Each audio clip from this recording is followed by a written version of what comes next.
Hey everybody, welcome to Happiness Unchained. My name is Quiche or Coach Q for those of you who are just tuning in for the first time.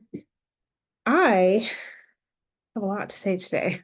For y'all that actually get to see the videos of this podcast, if you see me looking a hot mess, it's probably because it's 1 in the morning or it has been a day and my hair has just excuse it today. That's what I'm gonna say. So as a lot of you know, I've been going through this 100-day challenge. Not sure what day it is now when this podcast comes out, but the crazy part about it is that it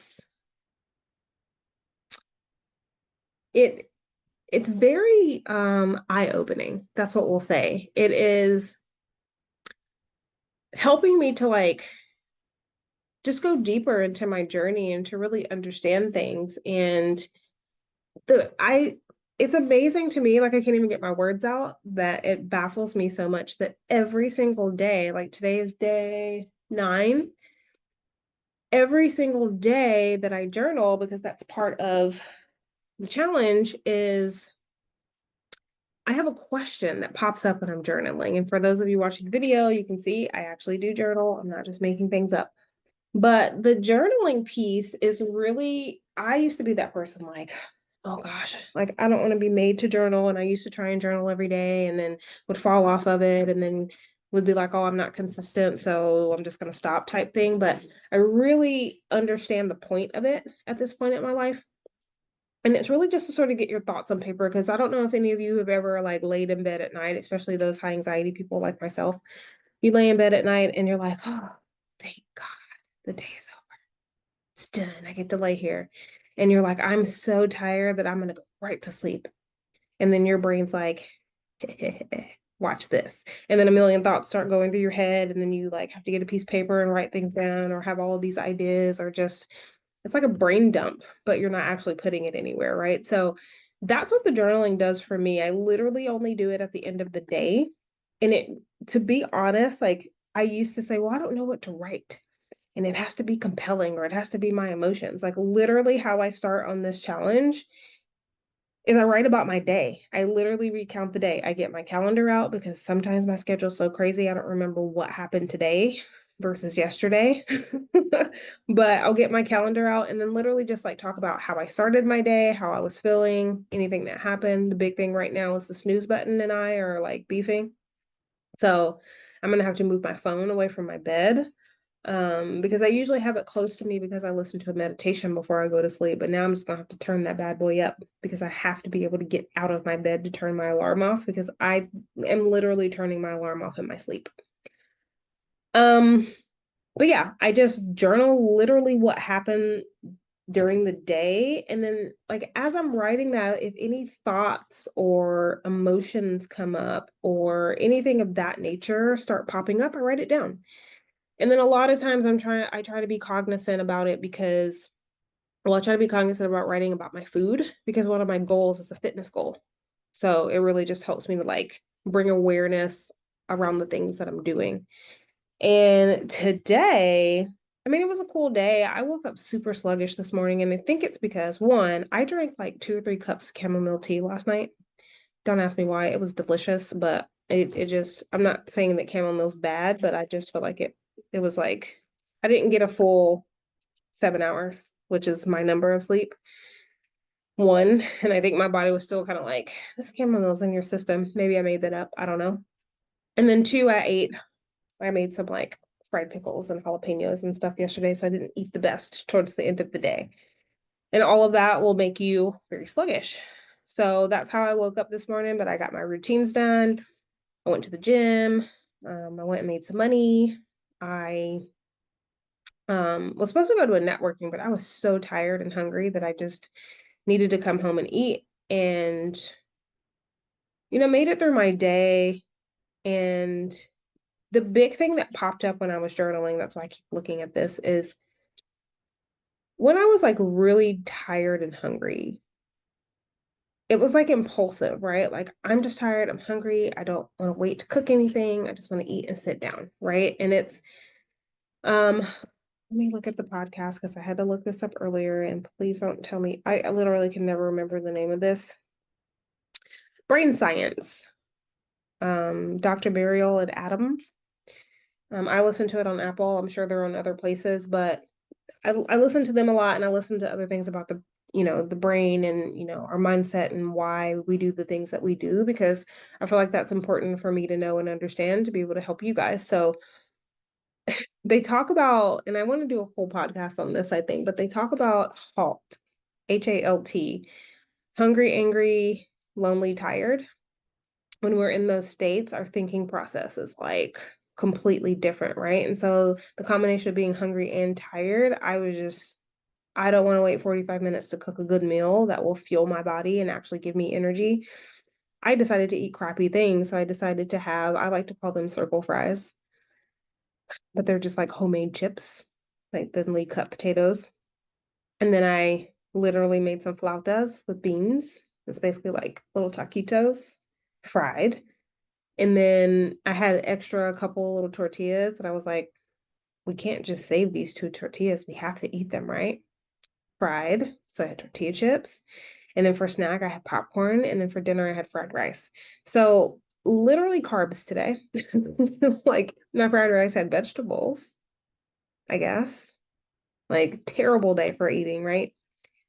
Um, but just really like had to ask myself, like, why the heck did you do that? Because I remember having a moment standing looking in the fridge like I should make like tofu and veggies. It's light, it's healthy, it's going to fill me up, it's going to give me energy. But I was like, I don't want to wait 45 minutes to cook the tofu. I'm just going to do this because it's quick. Now, the crazy part is that it probably took just as long to make that shitty food that I made versus just putting tofu and veggies in the oven, going and taking care of something, popping it out of the oven and eating it, right? But impulsive. I was hungry and tired, right? So this is what I wrote down at the end of today's entry. I said, I honestly had a moment where I thought about what to eat, and then I just reacted. I feel like when I'm in those impulsive moments, I need to stop and ask myself, does this support the life I'm after? And that question literally like threw out all kinds of things, because I say this, right? And I've been taught this, but it's like in the moment, it's like all that flies out the window. And then I literally tell myself, because I've practiced this before, but obviously I haven't stuck with it, is I told myself, when you're in those moments of impulse, whatever it's for, right now the example's food, just because that's what happened to me today. But when you're in those moments of impulse, like I want to buy this, but my goal is to save more money. Or I want to eat this donut so bad because it smells so good and the Krispy Kreme light was on. And you're trying to lose weight. What we have to do in those moments is literally take a step back. I literally mean like a move your left foot back, have your right foot meet the left. Take a step back, physically move your body. Take a deep breath, a deep belly breath. Relax those shoulders. Take a sip of water because you're probably dehydrated. Be honest, you have not had enough water today. And if you have, good for you, drink a little more. um, but take a step back, take a deep breath, drink some water, and then ask yourself, does this support the life that I want? And if the answer is no, put a period after that no. No, but, I ate really good today, so I can have a donut. No, however, I'm allowed to treat myself.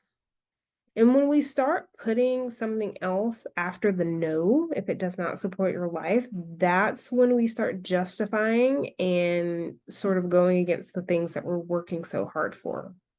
Because I don't know if you're like me, I have had times to where this is one of the reasons I started this challenge, where I have literally gotten to my goal weight. And it's not really about the weight, it's about what my body looks like. And was like, I finally made it. I haven't been this weight since high school. And like I said, not really about the weight, but it was just like the way, like super lean. I did a lot of races and things like that, and was like cut up. And I wasn't even cut up like that in high school. So let me retract that statement. But just like my body was really where it was, made me happy and it was like in the best shape I've been. And then I blink and 20 pounds later, here we are. And it's because of those decisions to justify why I can have something. And then I get addicted to sugar and you look up and I'm eating sweets every single day. It's the dream, right? But it's not going to get you the body that you want. So really stepping back, taking that breath, drinking some water and say, does this support the life that I'm after? And if the answer is no, that's it. That's your decision. Now, from that point, whatever you decide to do is your choice. But if you're truly committed to your goals, like I talk about, then don't do the thing, whatever it is. Don't buy the purse, don't buy the shoes, don't eat the donut, don't skip the workout, right? And I really had to like check myself, like, ooh, for real telling people that, but you didn't do it in that moment. And even though our mind stayed, if we're tired, hungry, whatever, even though that might be off, it's not really an excuse, right? If we're taking that second and not being impulsive. And I think that's a testament to really like being authentic and knowing yourself and being able to sit with yourself and like ask yourself these questions. And this is a hard question sometimes because you're like, man, I feel like I could cry right now. Like I've had a bad day. I want this candy bar. Have the candy bar, but don't be mad when you get on the scale and it doesn't say what you want it to. Because one turns into two and two turns into four, and then it's every single day, right?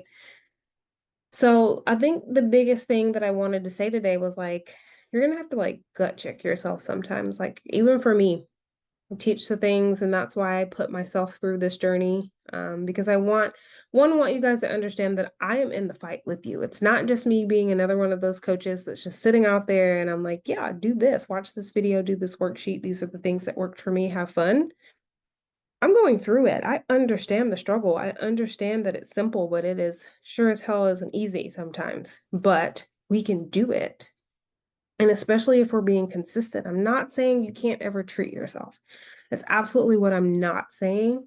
But what I'm saying is when you're acting on impulse versus like a treat, like if you hit a milestone, right? Like have a donut. Like I'm not saying that. Like if you've ever done any nutrition coaching with me, you know I'm not an elimination person, but like you still have to ask yourself that question. Do you constantly want to get caught up in quote unquote treating yourself? Or are you just acting on impulse because you want it? Because you're all up in your emotions and don't want to deal with them or whatever, right? So we're gonna have to gut check ourselves sometimes and be like, you've fallen off, girl. Get back on your habits. Do the things that you need to do to stick with your goals. And when we're in those moments, just ask yourself the question. But actually doing those physical things is huge too, because it's gonna like take your brain off the like super focus. And I get caught up on the donut, y'all, because I've been craving a donut. So that's why my example is a donut right now.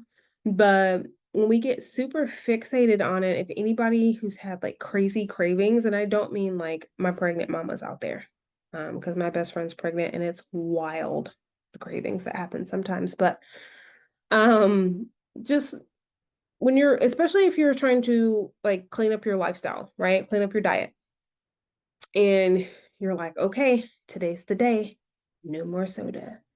And then the first thing you see is that someone has like a nice fountain soda, and you're like, I want it. I've had a bad day. I want the bubbles. It makes me happy because I think the big thing is that when we're in the state of craving these things that we know are not good for us or that we shouldn't do, it's all about those happy chemicals. That is a quick burst of dopamine that is released in the brain. It makes us feel good and warm and fuzzy. It makes us happy in the moment, but then that wears off. And that's why we want to go back to it. But when we start to do those healthier things like clean up our diet, exercise, I don't know why everybody has an aversion to the word exercise. It's move your body, reframe the word, right? Call it something else, but just moving your body. It doesn't have to be going to the gym, lifting weights, stereotypical things. It could be taking workout classes. It could be going and riding a bike. It's a million different things it could be, right? But just moving your body. But when we're doing those things in the beginning, you're like, this sucks. Like, why am I doing this for real? My body hurts. I'm sore. I'm even more tired. And they said this is going to give me energy. This is a scam. Right? But anybody who's stuck with it long enough, you know that part passes. Your body just has to get used to the new activity. And then you have like a sustained release of that dopamine, right? Happier longer. And it's not just these like, I like to equate it to like, now, y'all, I'm not a doctor, I'm not a scientist, any of that. This is just life experiences and how I break things down in my brain. If I'm completely wrong, don't come for me. That's just how I understand it, my perception. But I like to equate it to like spikes in insulin, right? You have that sugary meal and then your insulin goes through the roof. That's what your dopamine's like when you definitely are like in a stressed or sad or whatever state and you have that one thing that makes you happy for the moment, like eating 12 donuts. And then after that, you're like, I feel like crap. And then hours later, you're like, but I want another one. And you kind of don't know why you're doing it to yourself, but it's because of the dopamine. So I don't really know where I was or where I was going with that, but just make sure that we're not impulsive. Just make sure you always have your goals in front of you, you know what you want, so that when you have those moments of weakness, you can ask yourself that question and then make a choice because we always have a choice. The choices may not be ideal, but we do have choices in every moment. So yeah, I would actually really, really love to hear the struggles that you guys have. I mean, it doesn't necessarily have to be diet. I just usually focus on that because that's one of my struggles. And then also, that's like a big thing that a lot of people struggle with, and most people can relate to it. So, what struggles do you have, and what is it that you could use some help on, right? For those of you who are new to following me, um, follow me on socials, follow me in my Facebook group. I definitely have lots of resources to help you. It's free, no pressure or anything, but if you're looking for the help that I provide, those are good places to start. And then anytime you're like, hey, I would like to talk about this, do it because I've had a few people reach out about boundaries, which is a very cool topic to talk about. And that will be one of our next few podcast episodes about boundaries. So tell me what you guys are struggling with and try this tip of literally taking a step back, taking a deep breath, drinking some water, and asking yourself, does this support the life that I'm after? And tell me how it goes. Until the next one, people, have a good one.